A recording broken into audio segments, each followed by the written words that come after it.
स्वागत आहे तुमचं या व्हिडिओमध्ये। आज आपण महत्त्वाचे असे प्रश्न पाहणार आहोत। पहिला प्रश्न पहा, भारताच्या नवीन संसदेत लोकसभा व राज्यसभेचे आसन किती आहेत? पर्याय क्रमांक ए लोक 888, राज्य 384। याचे महत्त्वाचे टॉपिक समजून घ्या। जुन्या लोकसभेच्या जास्तीत जास्त 552 व्यक्ती बसू शकतात, तर नवीन लोकसभेच्या इमारतीची क्षमता 888 असण्याची आहे। ठीक आहे, आता परत जुन्याचं पहा, जुन्याची राज्यसभेची इमारतीत 250 सदस्यांची आसन क्षमता आहे, तर नवीन राज्यसभा सभागृहाची क्षमता 384। सोपं। चला पुढचा प्रश्न पहा, खालीलपैकी जीवनसत्व ड चे शास्त्रीय नाव काय आहे? पर्याय क्रमांक बी कॅल्शिफेरॉल। याचे महत्त्वाचे टॉपिक समजून घ्या। डी जीवनसत्व किंवा कॅल्शिफेरॉल हा शरीरातील काही महत्त्वाचे कार्य पार पाडण्यासाठी शरीराला आवश्यक असणारा घटक आहे। चला पुढचा प्रश्न पहा, छत्रपती शिवाजी महाराजांनी स्वराज्याची शपथ घेतलेले रायरेश्वराचे मंदिर कोणत्या जिल्ह्यात आहे? पर्याय क्रमांक बी पुणे। याचे महत्त्वाचे टॉपिक पहा, रायरेश्वर गड पुणे जिल्ह्यातील भोर तालुक्यात असून गडाचा विस्तार 16 किलोमीटर लांब पसरला आहे। चला पुढचा प्रश्न, भारतात पहिली सार्वत्रिक निवडणूक खालीलपैकी कोणत्या वर्षी पार पडली?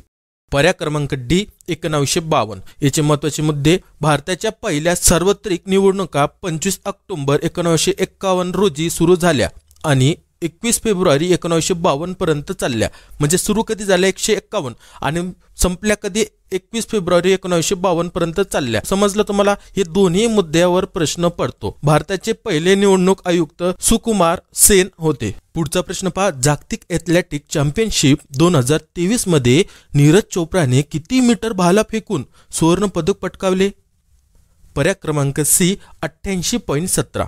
याचं महत्त्वाचं पहा, नीरज चोप्रा पहिला भारतीय जागतिक चॅम्पियन बनला बुडोपेस्ट 23 मधील पुरुषांच्या भालाफेक स्पर्धेत 88.17 मीटरचा सर्वोत्तम प्रयत्नाने सुवर्ण पदक जिंकले। किती? 88.17। चला पुढचा प्रश्न, महाराष्ट्रातील राजपुरी खाडीवर कोणता राष्ट्रीय जलमार्ग आहे?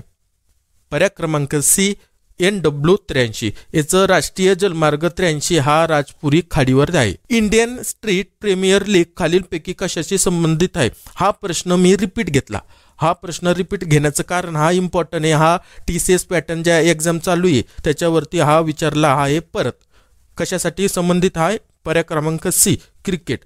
आता याचं महत्त्वाचं पहा, ISPL ही भारतातील पहिली T10 टेनिस बॉल क्रिकेट स्पर्धा असेल। या स्पर्धेत मुंबई, हैदराबाद, बेंगळुरू, चेन्नई, कोलकाता आणि श्रीनगरचे प्रतिनिधित्व करणाऱ्या फ्रँचायझीच्या मालकीचे एकूण 6 संघ सहभागी होणार आहेत। सुवर्णतंतू हे खालीलपैकी कोणत्या कापडाच्या संदर्भात देतात? पर्याय क्रमांक बी ताग। आता तागचं महत्त्वाचं पाहून घ्या, बांगलादेश आणि चीन नंतर भारत हा तागचा सर्वात मोठा उत्पादक आहे। कोणाच्या नंतर? बांगलादेश आणि चीनच्या नंतर। चला, प्रमुख ताग उत्पादक राज्यामध्ये पश्चिम बंगाल, बिहार, ओडिशा, आसाम, आंध्र प्रदेश, मेघालय आणि त्रिपुरा यांचा समावेश होतो। चला पुढचा प्रश्न, PDF चे विस्तारित स्वरूप काय? हा प्रश्न विचारलेले, ठीक आहे, विचारला होता हा प्रश्न TCS पॅटर्न नुसार। याचा पर्याय क्रमांक portable document format. Portable document format म्हणजे PDF हे 1990च्या दशकात अडोबद्वारे विकसित केलेले फाईल स्वरूप आहे। चला पुढचा प्रश्न, नुकतंच कोणत्या ठिकाणच्या गणेश मूर्तीला GI टॅग मिळाला आहे? कशाला मिळाला आहे? पेनला। जपानच्या कोयासन विद्यापीठाने कोणास डॉक्टरेट ही पदवी बहाल करण्याचे जाहीर केले आहे? देवेंद्र फडणवीस। महत्त्वाचं समजून घ्या, महाराष्ट्राचे उपमुख्यमंत्री देवेंद्र फडणवीस यांना जपानच्या कोयासन विद्यापीठाकडून डॉक्टरेट प्रदान करण्यात आली।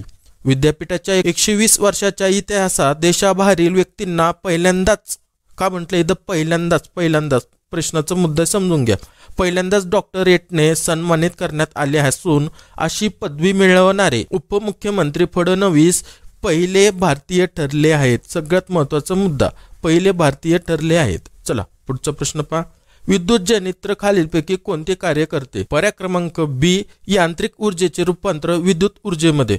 चला, इलेक्ट्रिकल जनरेटर हे एक उपकरण आहे जे यांत्रिक ऊर्जेचे विद्युत ऊर्जेमध्ये रूपांतरित करण्यासाठी वापरले जाते।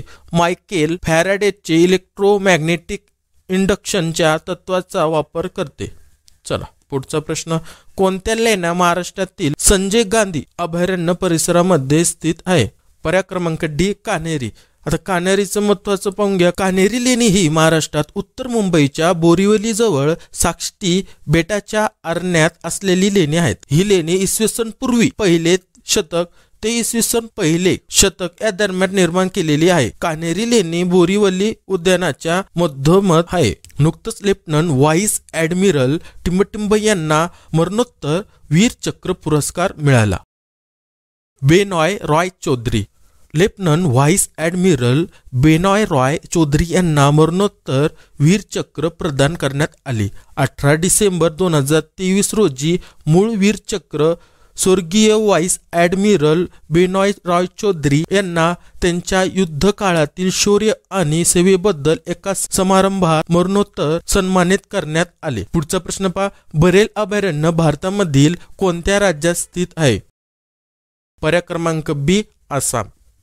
बरेल वन्यजीव अभयारण्य हे भारतातील आसामच्या दक्षिण भागात कचार जिल्ह्यात स्थित आहे.